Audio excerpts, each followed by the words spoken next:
Bonjour pasteur, Shalom, bien-aimé. et nous vous souhaitons la bienvenue ici dans la ville de Pointe-Noire. Merci. Nous rappelons que le pasteur Mbongo est ici dans la ville de Pointe-Noire pour un projet bien précis.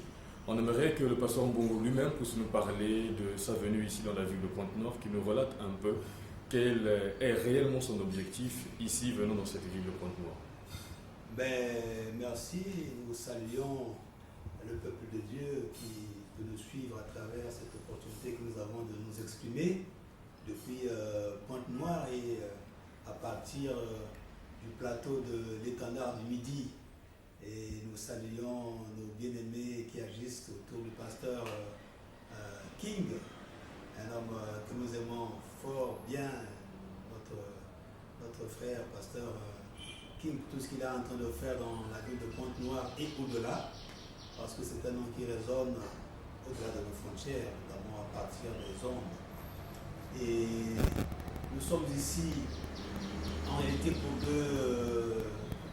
deux objectifs. Il y a un atelier de traduction de la Bible, mais nous sommes ici en particulier pour rencontrer le pasteur King, avec qui nous nous retrouverons dans le cadre de cette vision sur maintenant l'Afrique et l'étendard du Midi. Vous savez que le monde entier aujourd'hui est en ébullition. L'actualité place l'homme africain au cœur des enjeux du renouveau mondial, avec tout ce qui se passe au niveau des États-Unis d'Amérique. Et nous saluons le combat de nos bien-aimés du côté d'outre-Atlantique. Mais ça fait longtemps que ce combat a commencé. Le rêve de King, et à son âme, aujourd'hui 57 ans. Et vous comprenez que jusqu'au jour d'aujourd'hui, ce rêve court encore. Et peut-être même que l'Amérique a connu un recul. Parce que aussi longtemps que ce rêve ne sera pas ancré dans le corpus de la Bible, dans le corpus de la révélation, il sera difficile de l'atteindre. Ce qui est bien, c'est que tout cela obéit à la trame de la prophétie biblique. Et nous pensons que le temps est accompli pour que maintenant ce rêve s'accomplisse. C'est pourquoi nous disons maintenant l'Afrique. Mais ce n'est pas tout de dire maintenant l'Afrique, il y a une méthode. Il y a une méthode pour arriver à cette Afrique qui va s'affirmer, cette Afrique qui va être au cœur des enjeux du renouveau mondial, un peu comme l'a situé l'imaginaire du film Black Panther. Donc, avec le pasteur King, nous avons développé une thématique. En ce qui me concerne, je parlerai de la quatrième vague.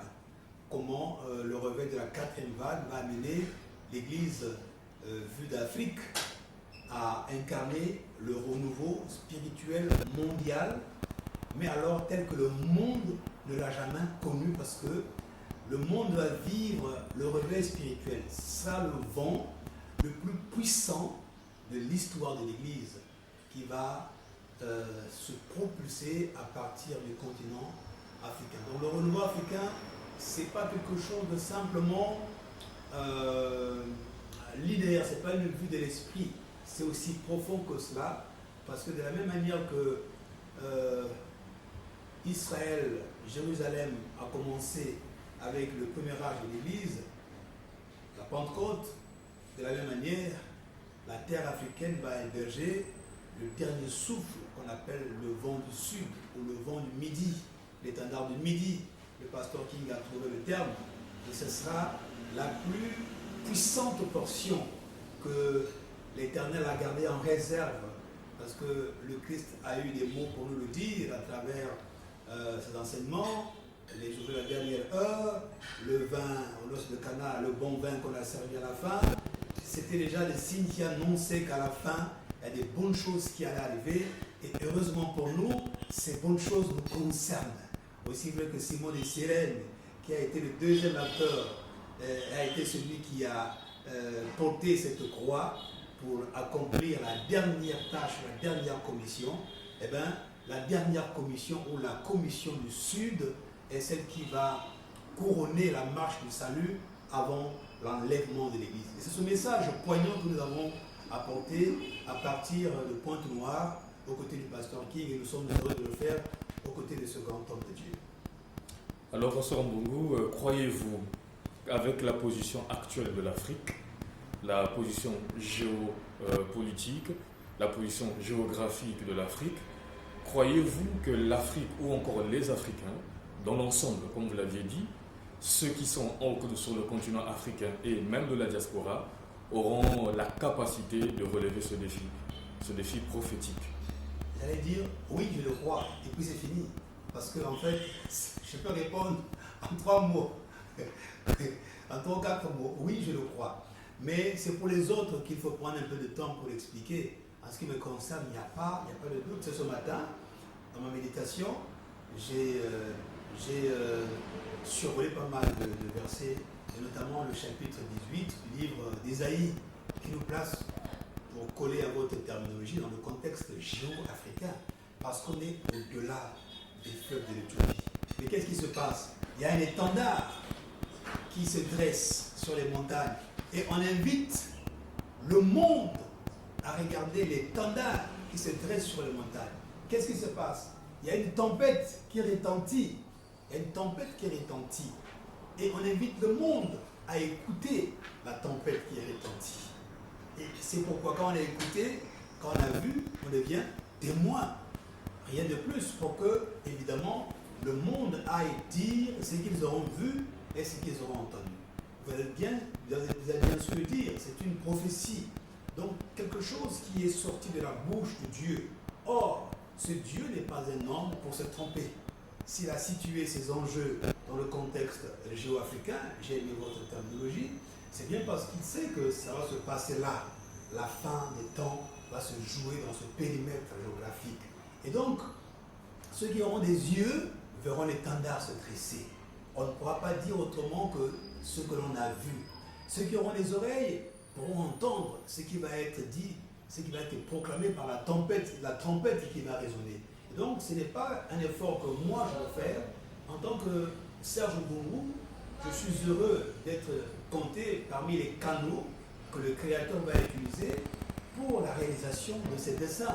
Parce que les desseins de l'Éternel finiront par s'accomplir.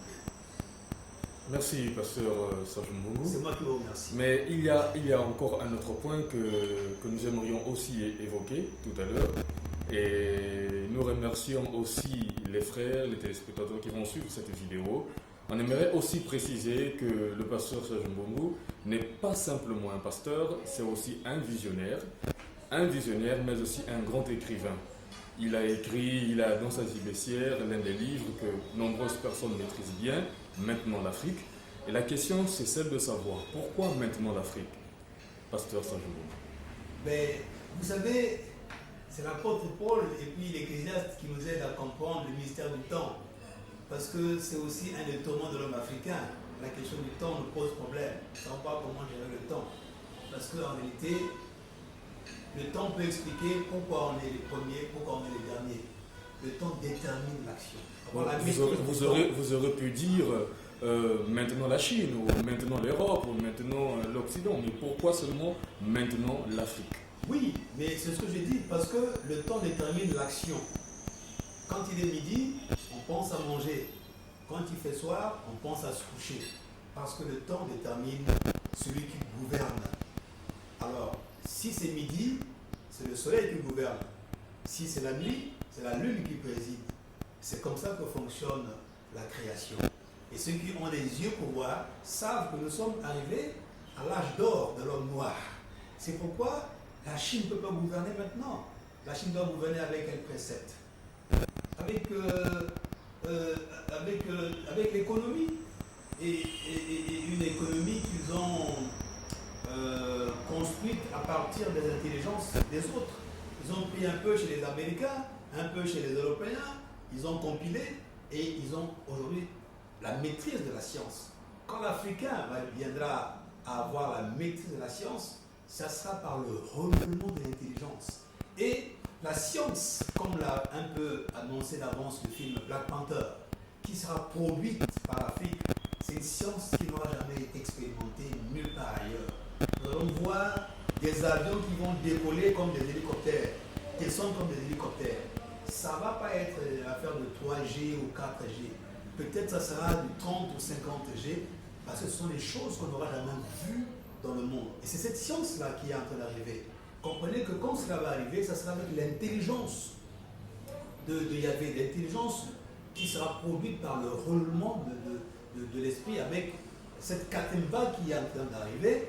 Donc, la Chine, j'ai du respect pour ce qu'ils ont fait, ça a été un bond en avant sur le plan historique et scientifique, mais l'Afrique n'est pas l'acteur attendu. La preuve, la Chine nous a produit aujourd'hui le coronavirus, et tout ce qui ont pensé que c'était le pôle de relais après le déclin occidental qui est constaté aujourd'hui, commencent un peu à réviser leurs copies, et nombreux, même en Europe, ne jurent plus que par l'Afrique, parce que l'Afrique a tout pourvu que l'Afrique et l'Afrique centrale en particulier, qui est la zone géopolitique qui a été indiquée pour l'incarner ce réveil, joue son rôle. Je vous dis que ce n'est plus pour longtemps. L'Afrique va prendre l'avant-garde de la marche de l'histoire. Merci, pasteur Serge Mbongo. Une toute dernière question, je vous en prie. Nous aimerions bien que vous puissiez nous parler un peu de votre rencontre avec le docteur King Fortuné. Croyez-vous que votre rencontre avec le docteur King Fortuné vous permettra d'assumer cette tâche, de créer une certaine symbiose pour contribuer à ce grand réveil, à ce grand travail? Bon, ça dépend du pasteur King. Je ne sais pas si je vais le lâcher. Hein. Moi, je vais l'attraper par le pied. Je ne sais pas si je vais le lâcher. Mais s'il est assez puissant pour s'échapper, c'est lui qui va me fuir. Mais une rencontre comme celle-là n'est pas une rencontre hasardeuse. On dit que les grands esprits se rencontrent. Sans fausse modestie, cet homme-là, je n'ai pas fait des efforts pour le connaître. C'est vraiment une rencontre que l'Éternel avait programmée. Parce que depuis que je l'ai connu, on ne s'est pas efforcé pour se rapprocher. C'est un rapprochement qui se fait par la volonté du Très-Haut. Et c'est ce qui explique que je me retrouve à ses côtés aujourd'hui. Ce n'est pas quelque chose qu'on a forcé. Mais vous sentez que le temps est arrivé pour que nous puissions nous rencontrer et programmer des choses qui demain seront connues. Et vous verrez ce que ça va produire dans la vie de Pont-Noir. Parce que la parole de Dieu est vie. Et elle est esprit. Et partout où l'idéal judéo-chrétien a été expérimenté, en Israël, en Europe, en Amérique, cet idéal judéo-chrétien a produit le développement, la prospérité. L'Afrique est le seul continent qui croyait avoir expérimenté l'idéal judéo-chrétien et qui est resté dans la misère, dans tout ce que nous connaissons. C'est vrai, une dimension prophétique. Et puisque le temps est arrivé pour que le continent se lève, il faut maintenant que les hommes de Dieu, préparés pour cette tâche, se rencontrent et travaillent de façon à ce que nous puissions produire les paradigmes qui demain feront que l'Église de Christ soit au cœur du renouvellement de la cité. Parce que pendant longtemps on a pensé que la cité c'était l'affaire des autres. Nous, on va à l'église et le lundi commence la suprématie des autres.